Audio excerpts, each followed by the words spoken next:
Right, this is the last part of our lecture on orthopedic emergencies. We talked about compartment syndromes, a little bit about open fractures, and now we're just going to finish up talking a little bit about joint dislocations in general.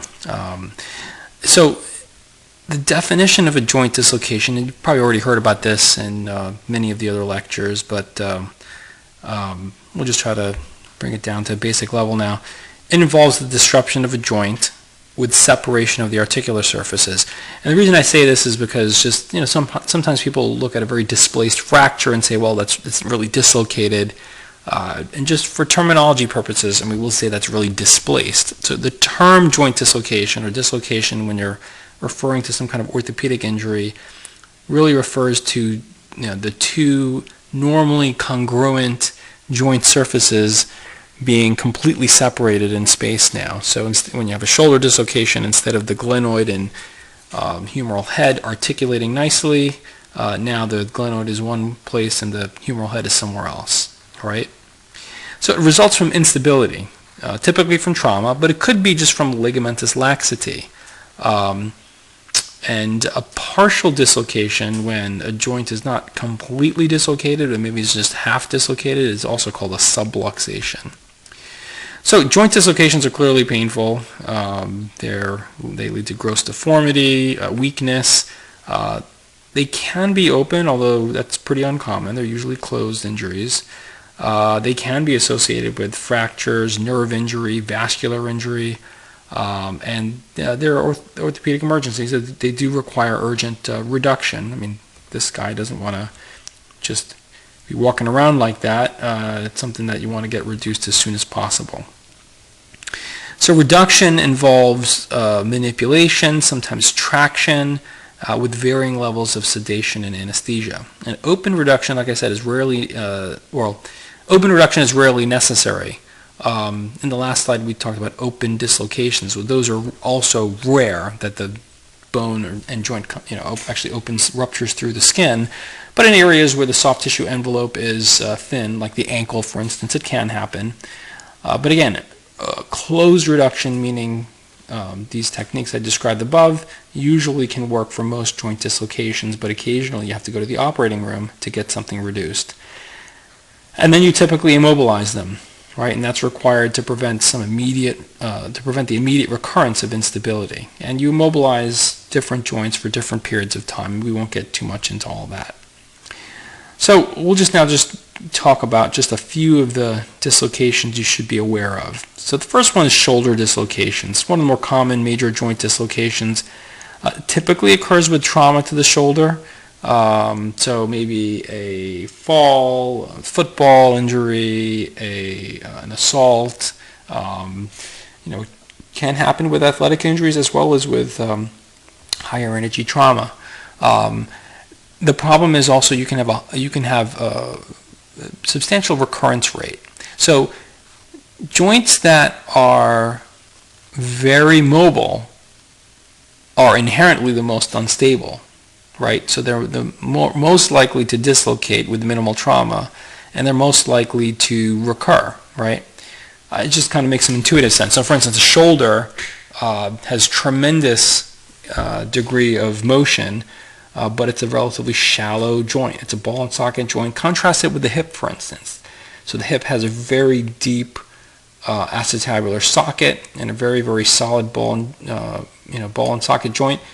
Doesn't move nearly as much as the shoulder, but it's also inherently more stable. Okay, so shoulder dislocations occur most commonly, and they also have a high recurrence rate, and it correlates with the age of the patient at the initial dislocation. So younger patients are at a little bit higher risk of having a redislocation than an older patient, right? So if you kind of have some teenager or 20-something-year-old who has a traumatic dislocation, you can counsel them that they may need surgery more likely than, let's say, a 51-year-old who has their first dislocation, okay?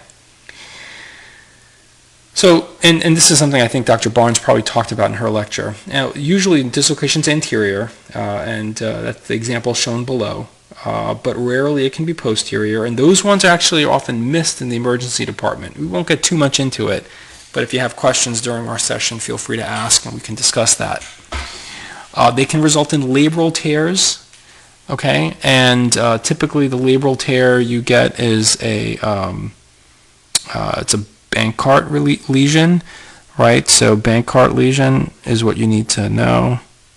That is the type of labral tear that you typically get with an anterior shoulder dislocation. They can lead to fractures of the glenoid, bone defects. So bone defect, the classic one for a shoulder dislocation is called a Hill-Sachs. Okay, Hill-Sachs lesion. So Hill-Sachs lesion is like, so if you have, let's say if you have here's a cross-section of the glenoid. Right, here's the scapula and the glenoid, and here's your humeral head. Okay, so that's normal, right? So when you dislocate, you have same thing, glenoid is there, but now the humeral head has kind of dislocated, right? So it's going to dislocate. Let's say it dislocates anterior, right? So this is anterior, this is posterior, right? So the anterior dislocation, like shown here, right, is going to occur this way. So with the Hill-Sachs lesion, what happens is the humeral head ends up, let's say it's going to be like something like this. You get this big divot now, right? So it kind of goes up and over this rim of the glenoid, right? And then that rim of the glenoid causes this big impaction here in the humeral head off to the side posteriorly. So, I mean, you reduce them, you bring the head back out here, but then they have this defect. That's called the Hill-Sachs defect, okay? And that, the Hill-Sachs is posterior. When you have an anterior dislocation, when you have a posterior dislocation, you could get the opposite. Hill-Sachs lesion in the front, or a reverse Hill-Sachs. Now, the other important thing is that an older patient, so like I said, the younger 18-year-old kid may have a recurrence. The older patient is more likely to have a rotator cuff tear. Okay, so when they dislocate, that's what you have to look for, and perhaps you need to get an MRI scan to confirm that. So, like I said, dislocations are emergencies. They require urgent closed reduction, and they may require surgery electively if there's concern for or there is recurrent instability. And that's something I think Dr. Barnes probably talked to you about. So let's talk about elbow dislocation. It's the second most common major joint dislocation after the shoulder. Usually they're posterolateral, okay, like this here. Usually there's some type of axial loading with the rotation of the forearm. So this is kind of thing, person falls on their outstretched hand, let's say, and gets this. It can be associated with a fracture. And when that happens, we call it a complex dislocation. So, this would be simple, right? And this would be complex. That's, in the ortho world, that's how we would distinguish this. Here you have a fracture of the coronoid process that ended up here. It requires, or elbow dislocations require urgent closed reduction, and they could require surgery if they're recurrently unstable. We won't get too much into that, but these can get to be pretty complex injuries. But essentially, simple elbow dislocation, you reduce it, immobilize for a short period of time, and then you can typically then start moving them after a few weeks, for instance. What about finger dislocations? Well, these can occur at any of the joints, the metacarpophalangeal, the proximal interphalangeal, or distal interphalangeal joints. They can be volar dislocations, dorsal dislocations, rotatory dislocations, and you see all three examples over here. It can be associated with a fracture or a tendon rupture. You see a tendon rupture here.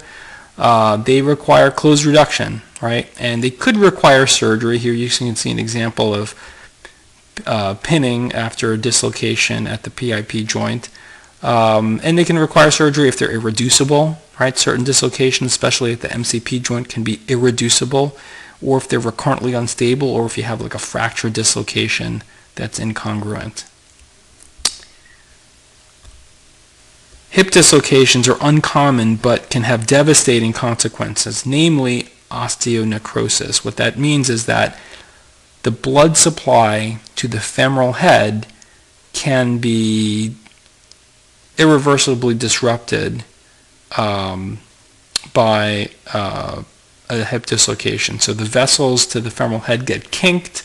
The longer the head is dislocated, blood supply to the femoral head is interrupted, and if it's not dislocated, the dislocation is not reduced quickly enough, the patient can have cell death in the femoral head, and that leads to this phenomenon of osteonecrosis, also known as avascular necrosis, or AVN, and that can be extremely disabling and lead to very, very rapid onset of arthritis and dysfunction of the hip. It can be associated with sciatic nerve injury. You can also get fractures of the acetabulum or the femoral head, and they require emergent closed reduction. So these are true emergencies. I mean, I would say, a lot of the other dislocations I've mentioned so far, they're emergencies, but here, not only is it painful, dysfunctional, etc., you can have some major, major permanent problems if you don't get these reduced expeditiously. Okay, so they're a true emergency. Patellar dislocations, kind of on the opposite end of the spectrum. These can even be due to ligamentous laxity. They can be traumatic. It could be due to anatomy. So here you can, I'm sorry these pictures aren't that sharp, but I think all the Netter images are so illustrative. Here you can kind of see sort of a axial view of the distal femur and patella. And you can see on these views sort of here the patella nicely congruently sitting in the trochlea. Now imagine if you had a very shallow trochlea instead of a very deep trochlea, you had a very shallow trochlea. Well, then the anatomy may be more predisposed to this patella moving sideways, right? When you have a dislocation, typically the patella, right, comes out laterally, almost always, and you have a medial retinacular tear, and this typically is reduced just by sort of extending the knee and pushing it back in place, okay? A patient who's had a patella dislocation may have this apprehension. Sorry, you can't read that, but I'll read it for you, which is if you try to sublux their patella by pushing on it laterally in the office, they get very apprehensive essentially and feel like it's going to dislocate. It can be recurrently unstable. So again, if anatomy predisposes to it, if the so-called Q angle is shown here, is very high and they have a shallow trochlea, and certain circumstances can lead to this, that they can potentially be recurrently unstable, then they may require surgery, and that may require repair or reconstruction of the medial retinacular tissues and the medial patellofemoral ligament, or other procedures as shown below here. They may need a tibial tubercle realignment to basically recreate that Q angle. I won't get into too much details, but needless to say, this is an injury that's fairly common, could need surgery, but not inherently dangerous, as opposed to a knee dislocation. So knee dislocation is typically high energy, but can occur in sports, like sort of a medium energy injury, and even low energy twisting injuries. There's a certain subset of patients who can even get this, and this is the dangerous type, because these are the ones that will come to the ER, and they're typically obese, and they typically will not get triaged up to the degree that they should be. But they can happen. Obese patient, ligamentously lax, all they need to do is just take a wrong step and they can dislocate. But otherwise, typically speaking, we see this more so in high energy injuries. It can be very devastating. You can have a vascular injury as shown in the image, nerve injury, multiple ligament disruptions. You're talking about ACL, PCL, MCL, LCL, and other structures need to sometimes go in order to allow a knee to dislocate. It requires emergent closed reduction, careful repeated vascular examination. So whereas we were worried about blood supply to the femoral head with a hip dislocation, here you're worried about like the popliteal artery going out and it's a limb-threatening injury. Like you could lose your leg if you have an undiagnosed or untreated vascular injury here. So it's kind of on another level from hip dislocation.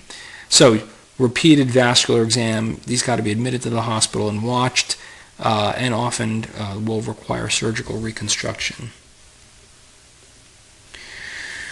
So those are just some of the ones I want you to know about and just understand some of the basic principles. And that's the end of our lecture. So here's our objectives again. Hopefully this lecture helped you achieve those objectives, and we'll talk about it more in the cases in class. Thanks.